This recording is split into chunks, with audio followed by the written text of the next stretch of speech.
kita doakan bangsa kita aman. Jadi kita jangan memperbesar berita-berita yang tidak baik. Ya. Ada apa ini? Ada apa? Ya, aktivitas. Hidung mau nanya. Apa tanya apa nih? Hidung. Ayo, tanya apa? Bang, soal putusan MK.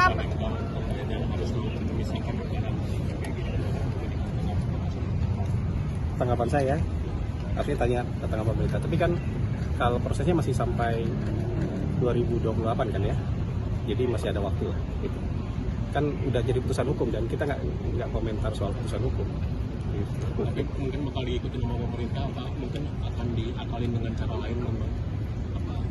Enggak loh, masa pemerintah ngakalin? Ngakalin dalam artian positif, Bang? Ya, enggak, kan sudah jadi putusan hukum bahwa MBG kan konstitusional, itu kan putusan MK. Bahwa anggarannya itu harus dipisahkan dari anggaran pendidikan, ya kita masih punya waktu kan, transisi 2 tahun lagi kan, untuk sampai 2028. Jadi kayaknya nggak terlalu masalah itu. Gitu. Bang, ini soal pernyataan abang yang ramai nih bang. Apa itu? Soal abang bilang pemerintah juga boleh mengkritik para aktivis dan segala macam. Itu mungkin boleh lebih dijelaskan bang konteksnya Apa? Yang soal pernyataan abang yang bilang Iya. pemerintah juga boleh mengkritik. Mengkritik Londo Ireng boleh dong. Kan nggak ditujukan ke rakyat secara umum. Itu kan ke kelompok-kelompok kritis yang kita duga sebagai Londo Ireng kan, bukan untuk masyarakat secara umum.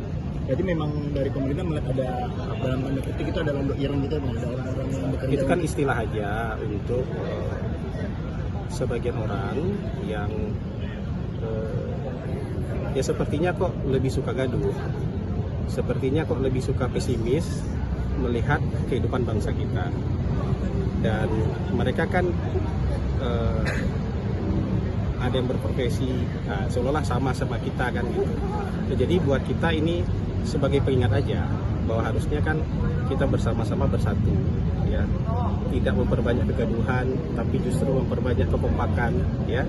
Kita harus memperbanyak optimisme, mengurangi pesimisme, memperbanyak kepercayaan diri terhadap bangsa kita, dan menghilangkan rasa-rasa pesimis lah, sehingga kita bisa maju lebih cepat.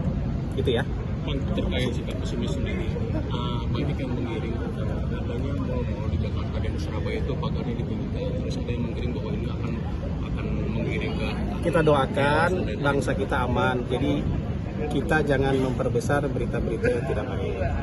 Berita-berita yang menebar ketakutan itu sebaiknya diklarifikasi juga. Teman-teman kan juga, teman-teman wartawan kan bisa cek sendiri, bisa bikin cek fakta, benar nggak fear mongering yang sedang beredar itu, ketakutan-ketakutan yang sedang beredar itu betul-betul nyata apa tidak. Teman-teman bisa cek di lapangan. Saya rasa kita harus optimis ya, keadaan negara kita baik. Sekarang pemerintah juga sudah jalannya sangat cepat. Barusan juga diskusi dengan seratusan lebih pengurus Kadin, dan komunikasi 2 arah, tanya jawab dengan presiden tadi, masukan-masukan mereka sangat konstruktif, diterima dengan baik oleh presiden, dan tidak ada alasan buat kita nggak maju kan. Jadi yang fear mongering itu teman-teman cek di lapangan ya. Saya rasa nanti teman-teman bisa menemukan itu benar nggak sih. Gitu. Terima kasih ya. Assalamualaikum warahmatullahi wabarakatuh. Pak Kadis Parekraf, Pak Andika, Pak Dirut MRT, dan juga penyelenggara acara Jakarta Sneaker Day. Saudara-saudara sekalian, menurut saya ini adalah hal yang luar biasa. Saya masih ingat ketika mungkin 1 tahun yang lalu, tempat ini masih sangat sepi. Saya bersama-sama dengan Dirut MRT dan juga Kepala Dinas Parekraf Ekonomi Kreatif, kita mendorong agar ini hidup. Dan alhamdulillah kalau lihat hari ini, baik pengunjung kemudian acara yang diselenggarakan di acara Jakarta Sneaker Day, saya yakin bahwa ini adalah menggambarkan bagaimana kehidupan ekonomi kreatif yang ada di Jakarta. Selain hal yang ditransaksikan berupa sneaker, saya tadi juga mendapatkan masukan hal-hal lain seperti fashion, musik, beauty, seni, collectible item, kuliner dan sebagainya. Kalau tahun lalu ketika diadakan di GCC, itu transaksinya kurang lebih terakhir 30 M, maka saya menaruh harapan mudah-mudahan penyelenggaraan acara ini dari tanggal 31 sampai dengan tanggal 2 Agustus bisa melampaui 30M. Dan saya yakin pasti bisa. Karena kalau melihat kedatangan dan supporter yang luar biasa, mudah-mudahan transaksinya lebih dari 30M selama 3 hari. Dan kalau itu bisa dicapai, maka itu menunjukkan bahwa ekonomi kreatif yang ada di Jakarta ini tumbuh dengan baik dan sekarang menjadi salah satu engine growth atau pertumbuhan ekonomi yang ada di Jakarta. Sekali lagi saya mengapresiasi acara ini dan mudah-mudahan tahun depan bukan hanya 11 atau 12 acara, tetapi tadi saya begitu datang udah dikasih paspor negara Blok M sehingga saya sudah menjadi warga negara Blok M. Terima kasih. Wassalamualaikum warahmatullahi wabarakatuh. Ada pertanyaan? Kita. Dari Pak, strategi dari PKI ada Blok M setelah itu maksudnya event lain yang nanti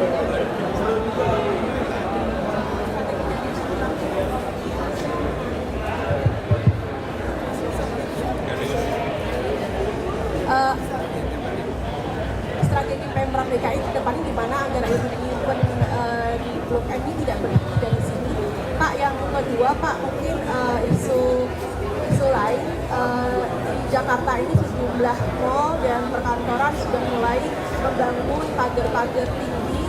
Ini karena ini ada apa ya, Pak? Atau mungkin karena ada beredar Agustus nanti ada kerusuhan besar atau bagaimana?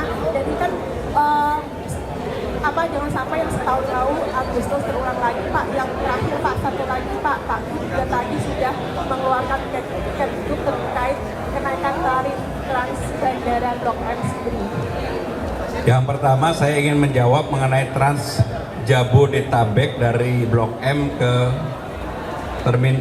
bandara.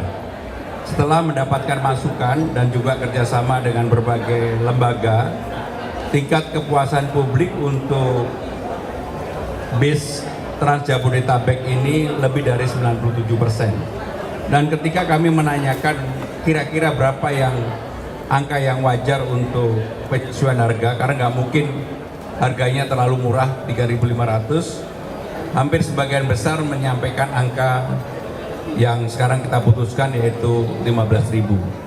Dan itu mulai berlaku tanggal 1 September. Dan itu pun kalau dibandingkan dengan transportasi yang lain masih jauh lebih murah. Sehingga dengan demikian kami meyakini masyarakat pasti bisa menerima itu. Itu yang pertama. Yang kedua berkaitan dengan pemasangan pagar, saya juga mengamati mungkin bagian dari kekhawatiran, tetapi nanti pada saatnya pasti saya akan minta untuk pagar-pagar itu dilepas kembali. Karena kekhawatiran yang berlebihan juga tidak baik. Dan saya sebagai Gubernur Jakarta koordinasi dengan TNI, Polri, aparat penegak hukum lainnya, kami akan menjaga Jakarta. Mudah-mudahan Jakarta selalu aman, nyaman, dan membuat kegembiraan bagi siapapun yang ada untuk menikmati Jakarta seperti hari ini kita semua menikmati Blok M. Amin, amin. Ya, kekhawatiran seperti bulan Agustus tahun lalu, tapi mudah-mudahan enggak. Saya yakin enggak. Sehat-sehat, Pak. Sehat-sehat. Amin. Satu pertanyaan lagi kalau ada, kalau nggak ada. Izin Pak, bertanya isu lain. Di wilayah pesisir Muara Baru Penjaringan, infonya ada perairan di samping tanggul yang tanahnya diuruk terus jadi tempat untuk pembuangan puing dan sampah ilegal, Pak. Infonya bahkan tanggul di sekitar situ sekarang sudah mulai rembes. Baik. Jadi semua dimanapun seperti yang waktu di Penjaringan, kalau yang di Penjaringan sendiri kan sudah kita angkut dan kita sudah mengerahkan antara 10 sampai 15 truk untuk membersihkan di Penjaringan. Jadi teman-teman sekalian, dimanapun kalau ada penumpukan sampah yang dilakukan oleh orang yang tidak bertanggung jawab dan biasanya bukan dari Dinas Lingkungan Hidup, maka pemerintah DKI Jakarta akan mengambil tindakan dan mengumumkan orang itu atau perusahaan itu karena mereka mengambil biasanya dari hotel, restoran, kafe yang ada di tempat itu. Sehingga dengan demikian jangan kemudian Mereka hanya mengambil untungnya, mengambil uangnya, tetapi tidak bertanggung jawab terhadap sampahnya. Terima kasih. Wassalamualaikum warahmatullahi wabarakatuh. Subscribe, share, like, and comment. Subscribe, share, like, and comment. Subscribe, share, like, and comment. Subscribe, share, like, and comment. Subscribe, share, like, and comment.